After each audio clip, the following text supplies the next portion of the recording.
The American people should have stopped Trump even before he ran for president. Biden could have passed a law saying no felons can run for high office. He did not.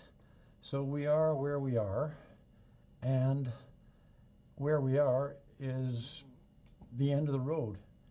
You have two choices now.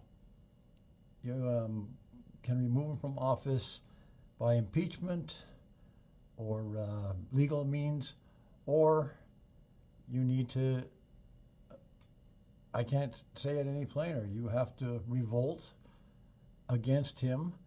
And, the protests are just not cutting it.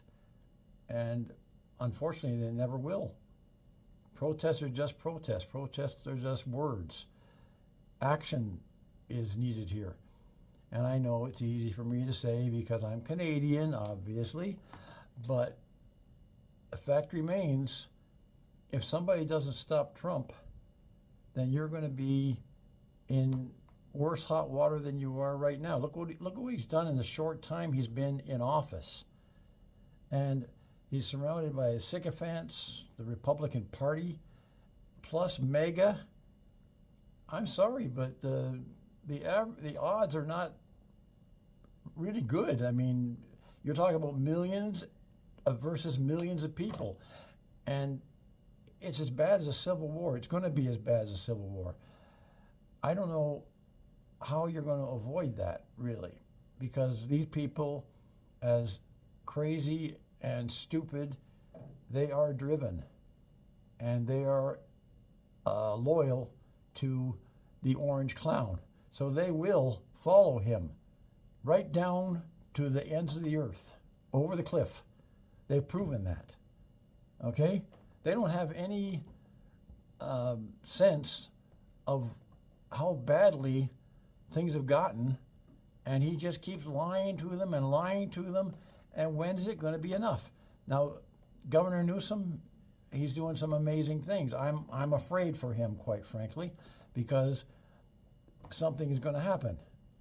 And if and when it does happen, the American people have got to wake up and say, okay, this is just wrong. Everything he's doing is just wrong. It's time to take back our country. And I know I don't really want to say that, but this is it. You've got fascism versus democracy. And you have to fight for this cause, because if everybody listened when we spoke to them about how Trump was going to be, this wouldn't have happened. He never should have gotten the White House. He should have never even been able to run, like I stated before. But now you're stuck with it, and we're stuck with it. So you are going to have to make a stand.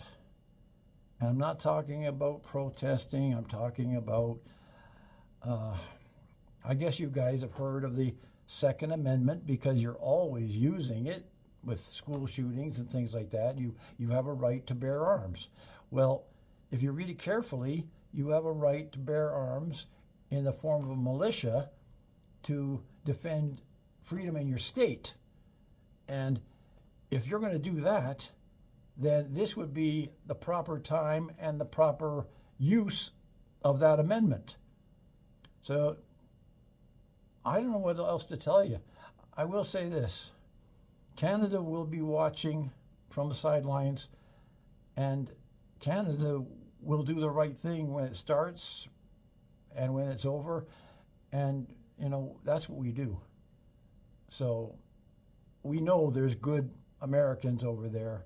We're not writing you all off, but we're hoping that you can take back your country.